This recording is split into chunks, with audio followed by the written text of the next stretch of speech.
you push back on my idea of like I don't disagree with you about this idea of gun violence. I grew up around a lot of gun violence, and I didn't grow up around white people, so I totally get it. That's a problem that we have to address as priority.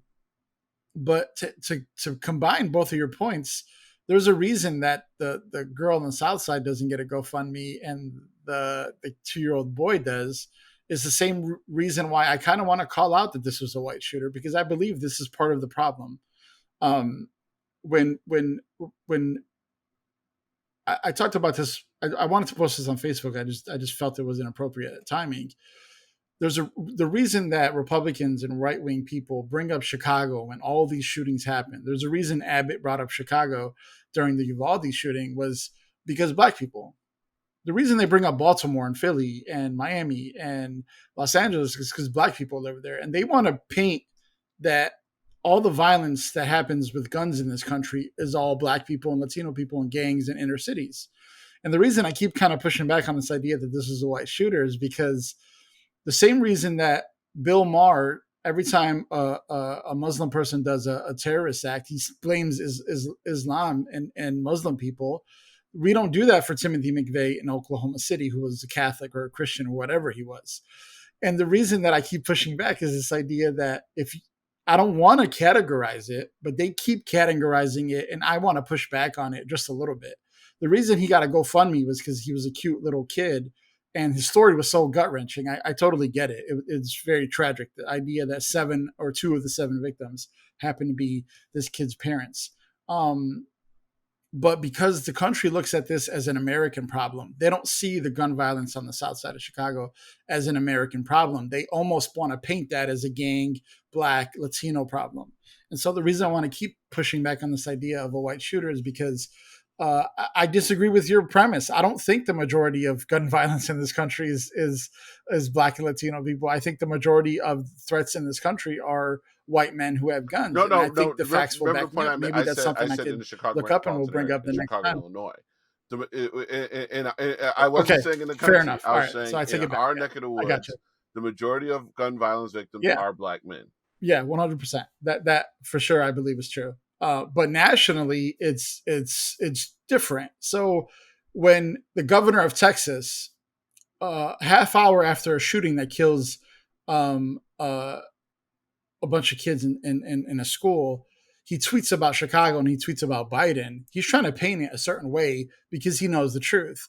And so, as long as I want to push back on that, I'm going to always kind of bring up the fact that I think the biggest threat to America is all those people who showed up on January 6th, which were a majority of white men with guns and stuff like that. So that's kind of why I push back. And that's to answer your GoFundMe question, is I believe some of that is racial, that they feel better giving to the kid because it was a tragedy, and the black girl on the south side wasn't a tragedy because Now, one she way just to happens to be in the wrong potentially neighborhood. frame it, and this is a very interesting frame, would be you do realize that studies show violence, whether it's violent crime, whether it's guns, whether it's just shooting or even killing someone, is oftentimes carried out by people in your peer groups. So to your point, like even Uvalde was carried out by a Hispanic man, right?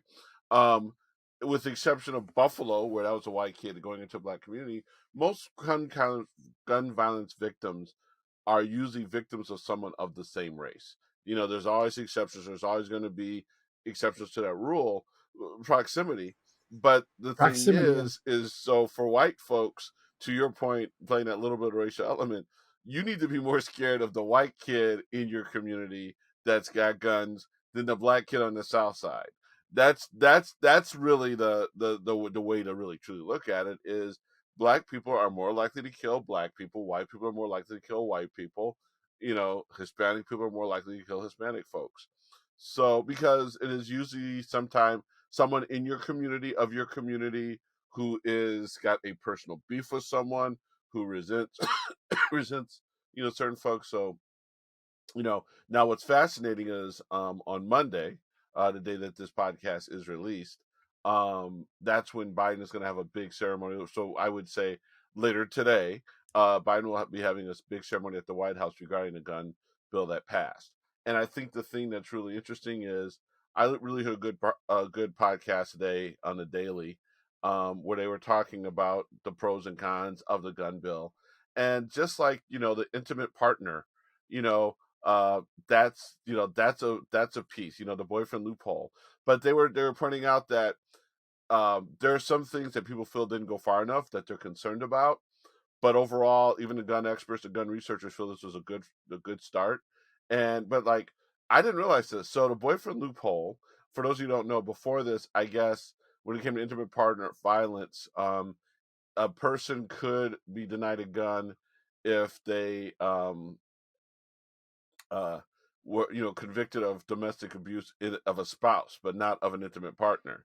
But not and the thing is convicted. So the one thing that the advocates want, believe it or not, is they're glad that it got extended to intimate partners, but they want to downgrade it from conviction to restraining order, because conviction means that a restraining order, to get a restraining order, you've had to be put in a threatening position, but evidently a restraining order is not enough to trigger it. So they're glad that they added the boyfriend exception, but they'd rather go ahead and upgrade it to, or downgrade it to, just a restraining order. But there's going to be a really good bill. But this goes back to something you and I've talked about week after week. Damn it. How long have we not had any kind of gun legislation in this country? And one part, even though this is a bipartisan bill, one party more so than the other party has wanted guns. One party more so than the other party has fought every attempt to be guns. And I think you and I could both go ahead and say that this is a victory for Democrats, a defeat for Republicans. But the problem is, come Monday, our problem is not going to be the Republicans. It's going to be the people on our side, the David Hoggs of the world, who are going to be complaining that it's not enough.